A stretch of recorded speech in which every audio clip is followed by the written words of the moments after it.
A and B undertook a contract to construct a building for a company. The contract price was rupee 1 lakh. They are to share profits or losses in the ratio 2:1 respectively. तो ये देख लो problem वही है जो आपने पिछले जो lecture attend किए थे, ठीक है, उनमें जो प्रॉब्लम थी वही वाली दी गई है, सिर्फ मेथड आपको चेंज करके दिखाया होगा। The transaction were as follows. Wages are paid by A ₹30,000, material supplied by B ₹70,000, material supplied by A ₹5,000, material supplied again by B ₹4,000, architect fees paid by A ₹2,000। The contract was completed and the price was duly received by A. Contract खत्म हो गया और उसके पैसे जो थे वो ए ने प्राप्त कर लिए। The joint venture was closed by A taking up the stock of material at an agreed valuation of ₹2,000। Joint account को बंद कर दिया गया और जो क्लोजिंग स्टॉक बचा हुआ था, मटीरियल बचा हुआ था, उसको ए ने ₹2,000 में ले लिया। A will pay B his share in cash. A B को उसका जो हिस्सा है वो नकद में दे देगा। Make necessary ledger accounts in the books of A and B using memorandum method. तो न्यूमेरिकल प्रॉब्लम देखो वही है जो आपने पिछले लेक्चर अटेंड किए थे, उनमें जो प्रॉब्लम दी गई थी वही वाली प्रॉब्लम है, सिर्फ मेथड चेंज कर दिया। यहाँ पे कहा गया है कि आपने अकाउंट्स तैयार करने हैं और उसके लिए जो मेथड है वो आपने उपयोग करना है, वो है मेमोरेंडम मेथड। तो इसको हल करते हैं। In this problem accounts are made by A and B using their own transaction. ठीक है, ये जो मेमोरेंडम मेथड है इसमें आप क्या करोगे, जब भी आपने बुक्स बनानी है, ठीक है, तो ये जो को वेंचरर हैं अपनी अपनी पुस्तकों में सिर्फ अपने ही लेन देन लिखेंगे, दूसरे के लेन देन नहीं लिखेंगे। ए अपनी पुस्तकों में सिर्फ वही वाले लेन देन लिखेगा जो ए ने खुद किए हैं, और बी में सिर्फ वही लेन देन करेगा जो उसने खुद किए हैं। ठीक है, तो अब इसको सोल्व करके देखते हैं। इन दी बुक्स ऑफ ए, अब ए अपनी पुस्तक बनाएगा तो वो क्या लिखेगा, वो उसका हेडिंग जो होगा वो लिखेगा joint venture account with B. ठीक है, वो बी के साथ खाते बना रहा है, लेकिन एंट्री वो देखो अपने ही लेन देन की करेगा। पहली एंट्री क्या की, टू कैश अकाउंट बेस, तो ए ने 30,000 दिए थे मजदूरी के, वो लिख दिए। टू कैश अकाउंट मटीरियल, ए ने मटीरियल के 5,000 दिए थे, वो भी लिख दिए। टू कैश अकाउंट फीस, ए कौन सी फीस है, आर्किटेक्ट फीस 2,000, तो ये ए ने दी थी, ये हमने लिख ली है। ठीक है, बी वाली नहीं लिखनी है।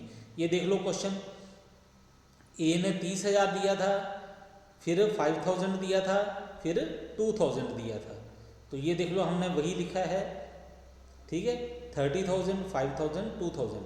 फिर उसके बाद क्या है, ये जो कॉन्ट्रैक्ट प्राइस है ये ए ने प्राप्त किया है। ठीक है, तो हमने यहाँ पे लिख दिया बाय कैश अकाउंट।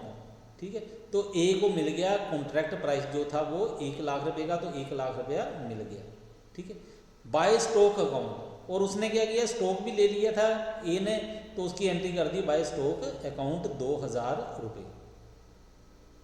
फिर उसके बाद by loss transfer to profit and loss account, और उसको क्या हुई थी, लॉस हुई थी इसे लेन देन में, तो ये लॉस हमने लिख दी उसकी 6,000 रुपया।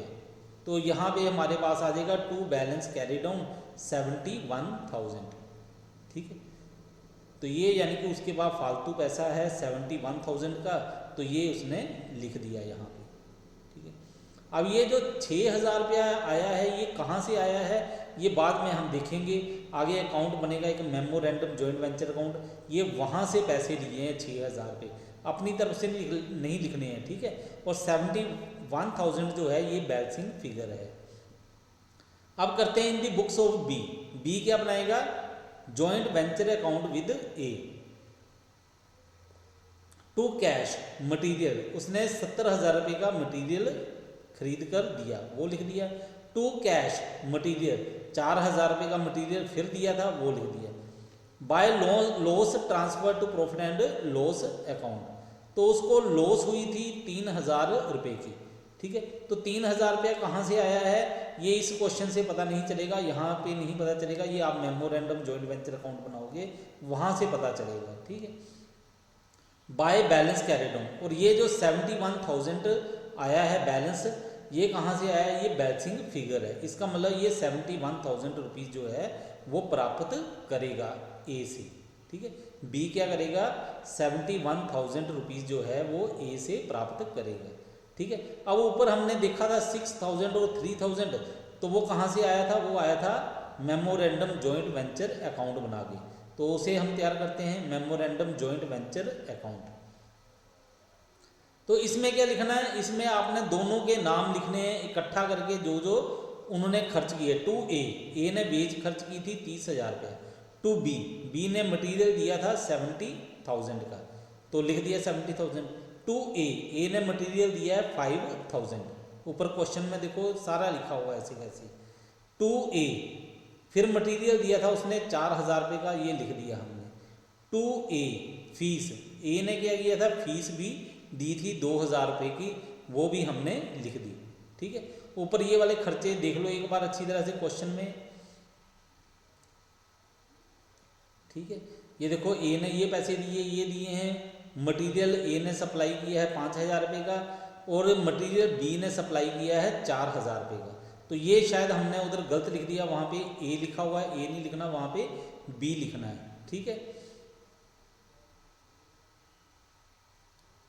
तो ये यहाँ पे देखो, यहाँ पे ए लिख दिया है, ए नहीं लिखना है, यहाँ पे हम लिखेंगे बी, क्योंकि ये बी ने मटेरियल दिया है, तो यहाँ पे हमने ये करेक्शन कर ली जो यहाँ पे गलती थी। टू ए ने आर्किटेक्ट फीस दी है 2,000 रुपये की, वो लिख दी। उसके बाद बाय ए को क्या हुआ, कॉन्ट्रैक्ट प्राइस मिला था 1,00,000 रुपये का, वो लिख दिया। बाय ए ने स्टॉक जो टेक ओवर कर लिया 2,000 रुपये में, वो लिख दिया। अब आया यहाँ पे ये जो लॉस है, by loss transfer to A B. ठीक है, लॉस कैसे आई, क्योंकि डेबिट साइड का टोटल ज़्यादा था, क्रेडिट साइड का कम था, इसलिए लॉस आ गई ₹9,000 की। तो इसको आपने 2:1 2:1 में बांट दिया। ए के हिस्से में लॉस आई 6,000 रुपया, बी के हिस्से में लॉस आई 3,000 रुपया, और यही वाला 6,000 और 3,000 हमने ऊपर लिखा है। ये देखो बी के खाते में यहाँ पे हमने लिखे थे ये 3,000, और ए के लिए लिखे थे हमने ये 6,000, ये वो वाले पैसे हैं। ठीक है, तो ये हमारे पास आ गई लॉस। ठीक है, इस तरह से आप अकाउंट तैयार करोगे, इन्हीं को हम बोलते हैं मेमोरेंडम मेथड। तो समझ आ गई होगी आप लोगों को।